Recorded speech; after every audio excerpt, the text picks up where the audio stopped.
Oi pessoal, nesta terceira videoaula, preparatória para o concurso do Detran Ceará 2017, nós faremos um resumão aprofundado do que já estudamos, tá certo?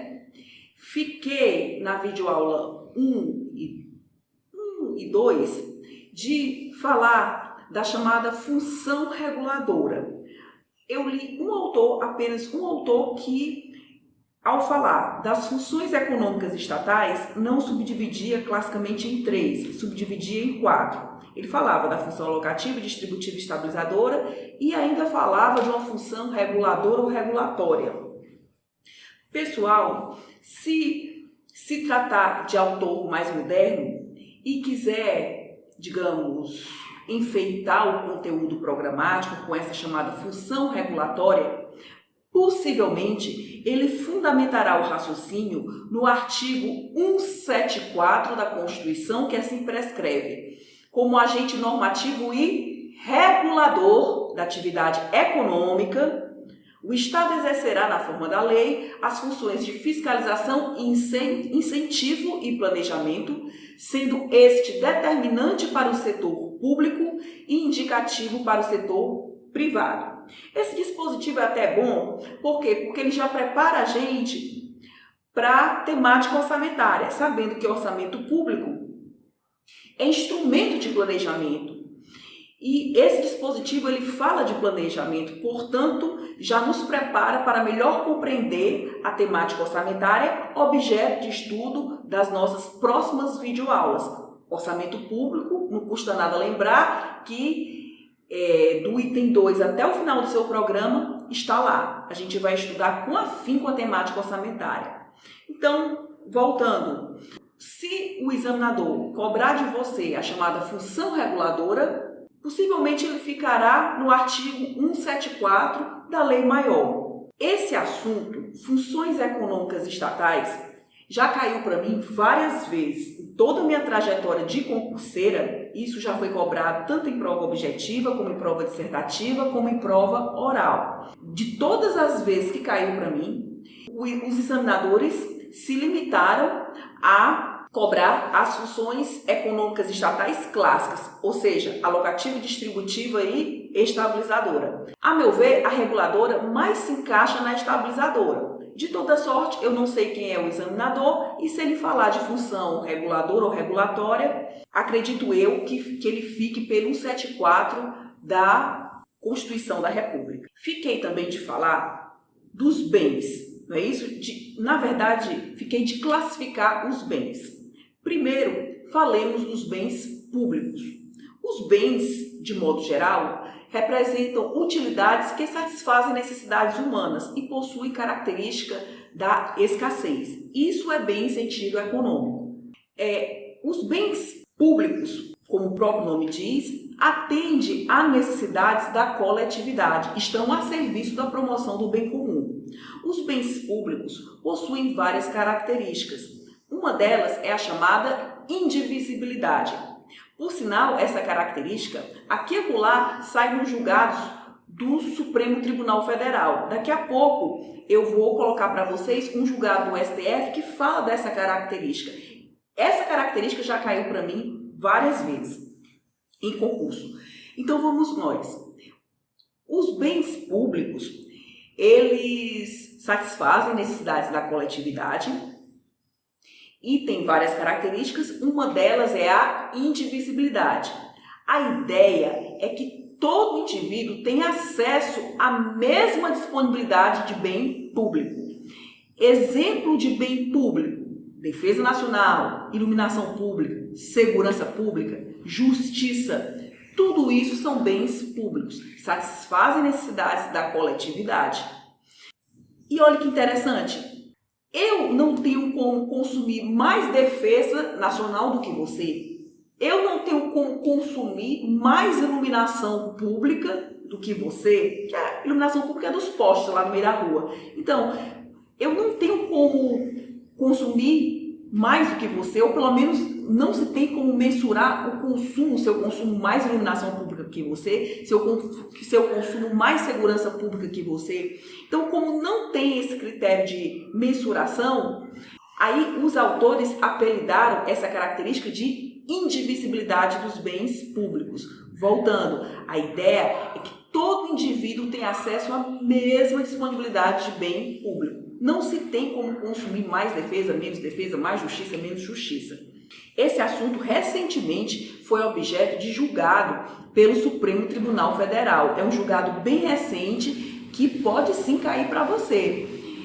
Não pense que a prova, por ser de AFO, não cobre assuntos correlatos, não, porque o nosso assunto, eu já disse nas videoaulas anteriores, dialoga com outras disciplinas do conhecimento humano. Olha que interessante, pessoal. Informativo 871 do Supremo Tribunal Federal. Município e taxa de combate a sinistros. O que é que o Supremo entendeu? A segurança pública, presentes a prevenção e o combate a incêndios, faz-se no campo da atividade precípua pela unidade da federação e, porque serviço essencial, tem como viabilizá-la a arrecadação de impostos, não cabendo ao município a criação de taxa para tal fim. O que é que isso quer dizer? Que se estamos diante de um bem público puro, como iluminação pública, no caso aí, segurança pública, esse bem, como não se tem como mensurar seu consumo, ele não deve ser custeado por taxa, mas por imposto, que é a modalidade tributária genérica. Bem público indivisível deve ser custeado por imposto e não por taxa. É isso que o Supremo Tribunal Federal quis dizer nesse julgado, tá certo? Interessante são as palavrazinhas que tem a ver com a nossa disciplina, ó. Segurança pública. Acabamos de ver no slide anterior que é um bem público. É indivisível, por sinal, bem público de natureza indivisível. O Supremo disse que tem que ser custeado, obviamente, pela modalidade genérica de tributo, que são os impostos. Ou seja, bem público de natureza indivisível não pode ser custeado por taxa. É isso que está no informativo. Aí ele começa, segurança pública, bem público de natureza indivisível. Aí vai, presentes a prevenção e o combate a incêndios, faz no campo da atividade precípua pela unidade da federação e porque serviço essencial. Olha só, os bens públicos, eles têm uma característica bem marcante, é a sua essencialidade.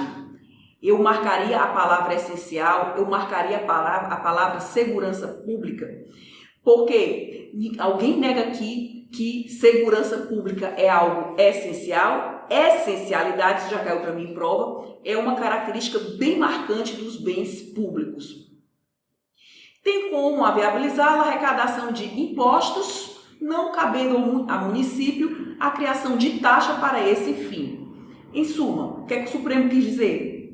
Bens públicos, se de natureza indivisível, deverão ser custeados por impostos e não por taxa.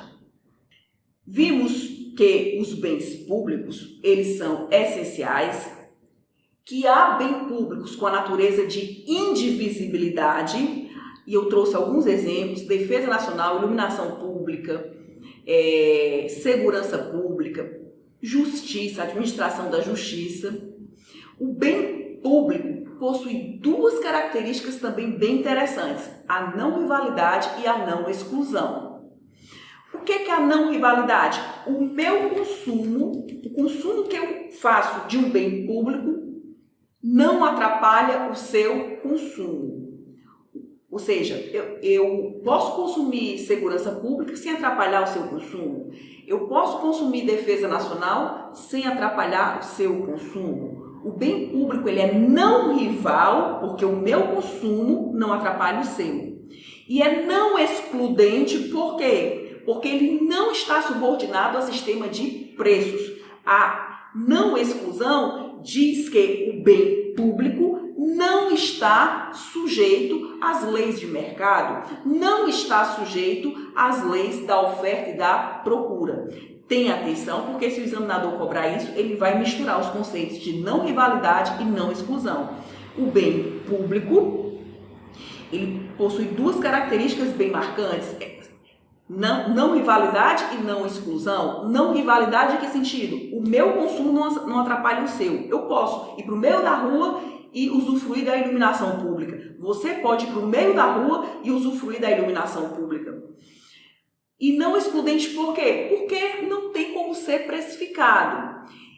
Normalmente é custeado por impostos, que é a modalidade tributária bem genérica para custear bens públicos de natureza indivisível. Se esse bem público tiver a natureza de indivisibilidade, ele será custeado por impostos e os impostos não são sujeitos às leis de mercado. Basicamente é essa a ideia, tá certo? Não vou aprofundar muito isso porque eu não aposto muito que cai. De toda sorte, o mais importante de tudo isso é você saber distinguir não rivalidade e não exclusão. Atenção! A não rivalidade nessa característica da não rivalidade é possível que aconteça o chamado fenômeno da congestão. Se o examinador vier com esse fenômeno na hora da prova, não é pegadinha. Existe sim, os livros mais antigos, clássicos, a exemplo do Fillerini, eles falam do fenômeno da congestão. Voltando, o bem público é não rival, não excludente. Não rival por quê? Porque o meu consumo não atrapalha o seu. Não excludente por quê? Porque não pode ser precificado.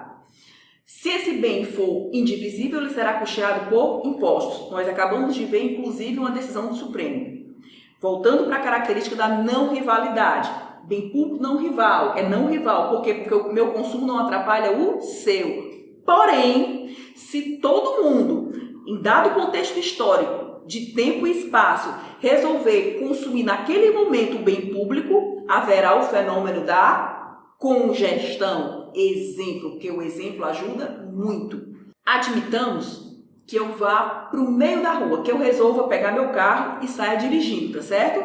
Ok, beleza, eu posso dirigir? Eu posso dirigir. Você pode pegar seu carro e dirigir? Pode sim. Vamos dar exemplos em Fortaleza, tá certo? Já que o concurso é Detran Ceará. Olha só, eu posso pegar meu carro e sair dirigindo pela rua Padre Valdevino. Pronto. Posso pegar meu carro e sair dirigindo pela rua Padre Valdevino. Você também pode pegar seu carro e sair dirigindo pela rua Padre Valdevino, aí em Fortaleza.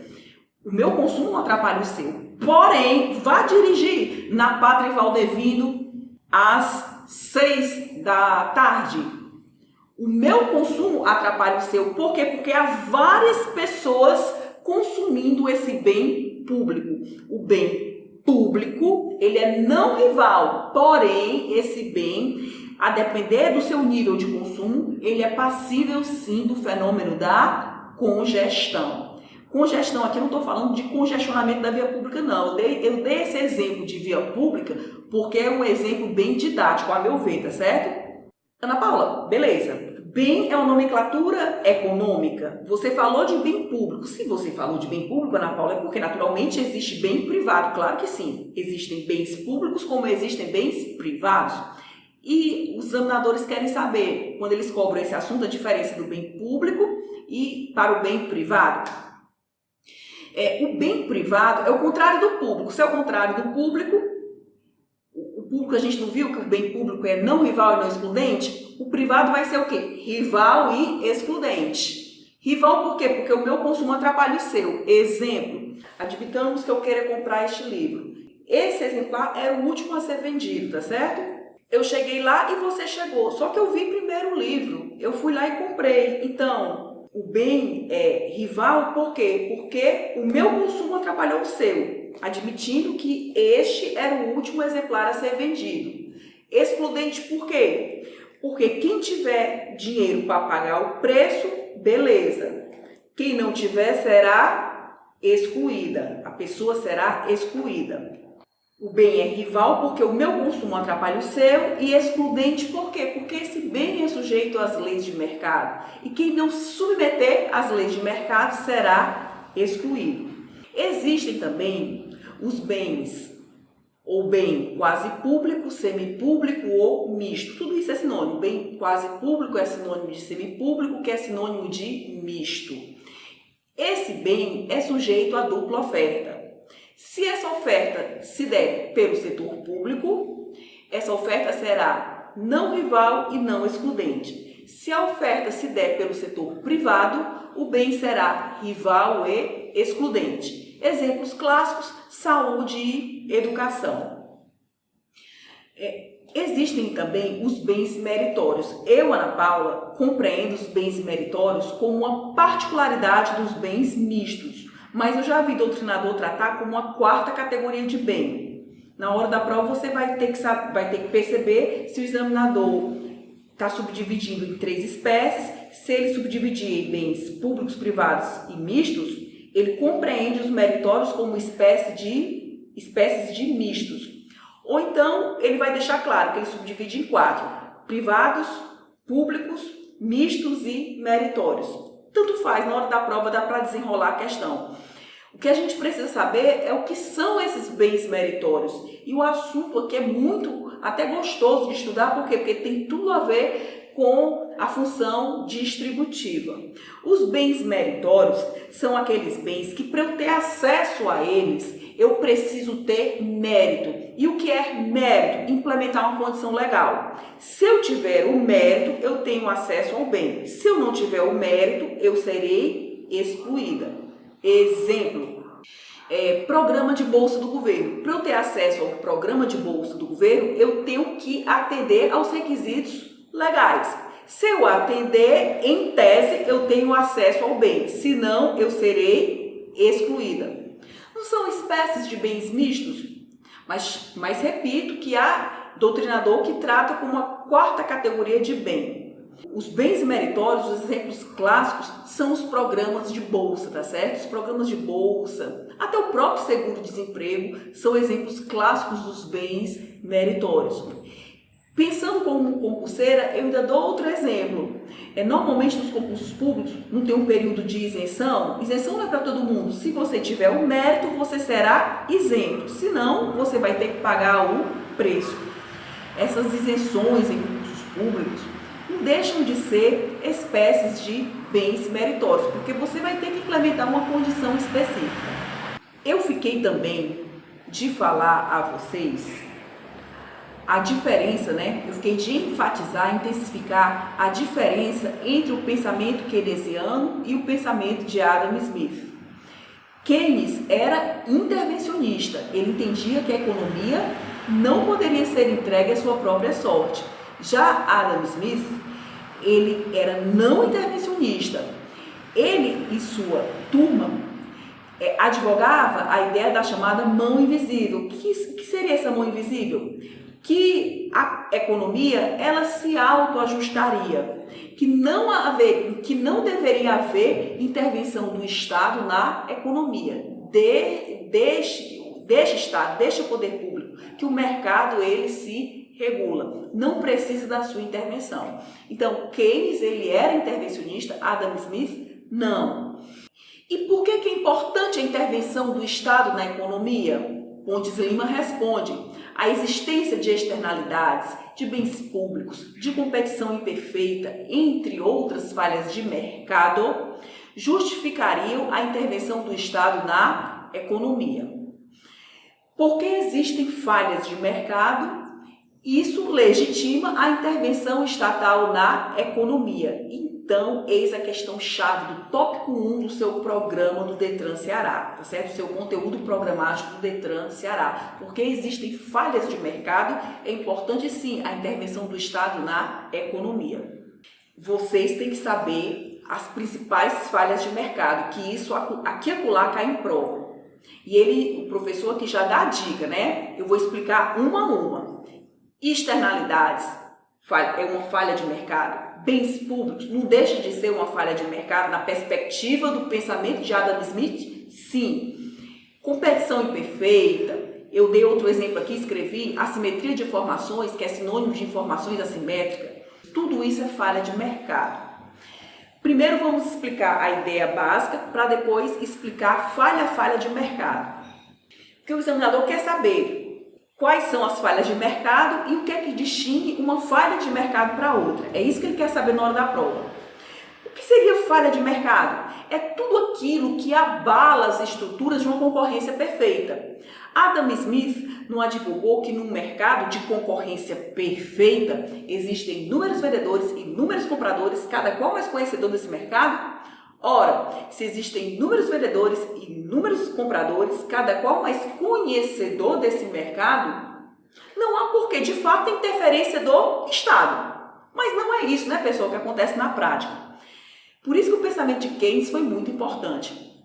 Voltando ao raciocínio, acabamos de falar que existem várias falhas de mercado que justificam a intervenção do Estado na economia. Externalidade é uma falha de mercado clássica. E o que é isso? Volto para o pensamento de Adam Smith. Se existem inúmeros vendedores, inúmeros compradores, cada qual mais conhecedor desse mercado, não há por que um influenciar o outro, não é verdade? Se um agente econômico influencia o outro, a gente está diante de uma externalidade. Na perspectiva do pensamento de Adam Smith, isso é uma falha de mercado. O que é externalidade? É a influência que um agente econômico ocasiona em outro. Externalidade, que pode ser positiva, como pode ser negativa, representa a interferência que um agente econômico ocasiona em outro. Isso é externalidade. Na perspectiva do pensamento liberal econômico, isso é uma falha de mercado. Exemplo de externalidade. Eu vou para o exemplo clássico, que é o que normalmente cai em prova, tá certo? Admitamos que nós tenhamos a indústria pesqueira, que se utiliza de um córrego. Outra indústria se instalou nesse mesmo espaço. Resolveu, essa outra indústria, que eu vou chamar de B, resolveu, para economizar, reduzir custos, jogar seus dejetos no córrego.